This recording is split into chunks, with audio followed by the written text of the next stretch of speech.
Listen carefully, because this is not just a story about a king.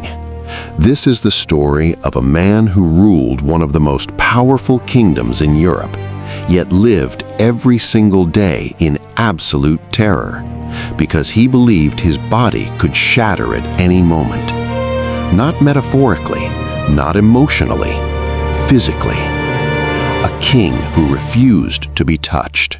A ruler who wore iron rods inside his clothes. A man so afraid that even sitting down felt like a death sentence. And the most disturbing part? He wasn't alone. For over 200 years, people across Europe shared the exact same fear. So the question is, what did they see that made them believe they were made of glass? Before we uncover this chilling mystery, make sure you subscribe and like the video, because stories like this are only getting darker. In the late 14th century, France was one of the most powerful kingdoms in the world, and at its center stood a young king, Charles VI of France. He became king at just 11 years old. At first, everything seemed normal. He was energetic, charismatic, even loved by his people. They called him Charles the Beloved. But no one knew that inside his mind, something was slowly breaking. It began subtly.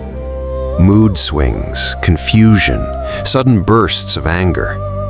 Then, one day in 1392, everything changed. While traveling through a forest with his knights, Charles suddenly stopped. A strange man, described as wild and ragged, ran toward him and shouted, "Turn back, king! You are betrayed!" The words hit him like lightning. Moments later, Charles pulled out his sword and attacked his own men. He killed several of his own knights, his friends, his protectors. When it was over, he collapsed, and when he woke up, he wasn't the same person anymore. After that day, the king began slipping further into darkness. He would forget who he was, forget he was king. Sometimes he didn't even recognize his own wife. There were moments when he believed he was made of glass. Yes, glass. Fragile, breakable. One wrong move and he would shatter into pieces. This wasn't just a thought, it became his reality. Charles refused to let anyone touch him, not servants, not guards, not even family, because in his mind, touch equals death. He believed even the smallest pressure could cause him to crack. So he took extreme measures. He had iron rods sewn into his clothing to hold himself together. Imagine that, a king walking around like a human cage, afraid his body might collapse. He avoided sitting, avoided crowds, avoided life. On one occasion, he wrapped himself in thick blankets, terrified that his own body might break from the simplest movement.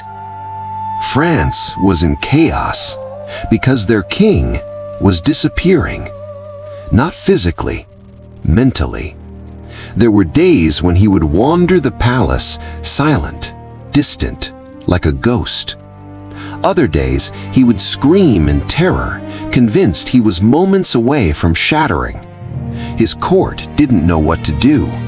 Was this madness? A curse? Punishment from God?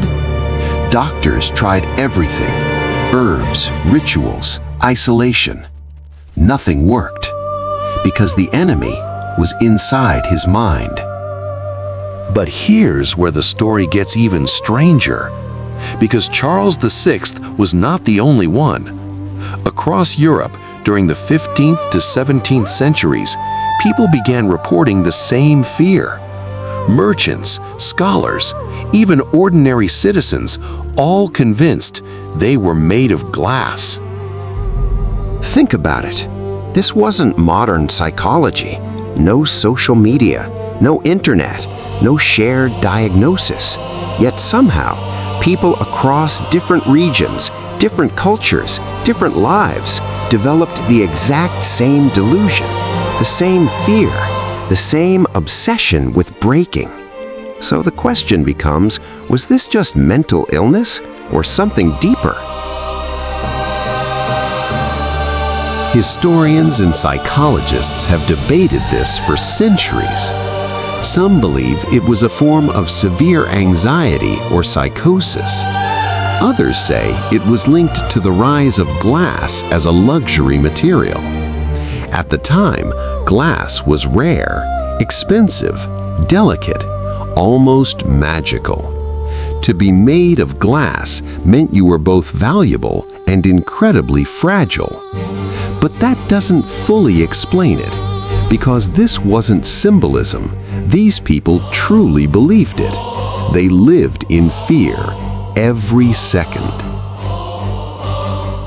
For Charles VI, the situation was even worse, because he was king.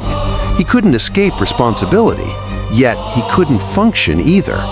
So what happened? Others began ruling in his place. Power shifted, control slipped, and France slowly descended into instability, all because their king feared his own body. Imagine living like that. Every step you take feels dangerous. Every interaction feels deadly. You can't hug someone, can't relax, can't exist without fear. That was his reality. Day after day, year after year, a king trapped in a body he believed wasn't real. Charles VI of France ruled for decades, but he never truly recovered. His mind remained fractured. His fear never fully disappeared. When he died in 1422, France was left weakened, divided, and forever marked by the reign of a king who feared shattering. But here's what still haunts historians today. The glass delusion didn't end with him. It continued for centuries. Then suddenly, it disappeared. No clear explanation, no definitive cure. It just faded away, almost like it was never there. So what really happened? Was it mass hysteria? A psychological epidemic? Or something we still don't understand? Because if the human mind could convince itself it was made of glass back then, what invisible fears are shaping our reality today? If you enjoy uncovering mysteries like this, subscribe now, because the next story might be even more disturbing.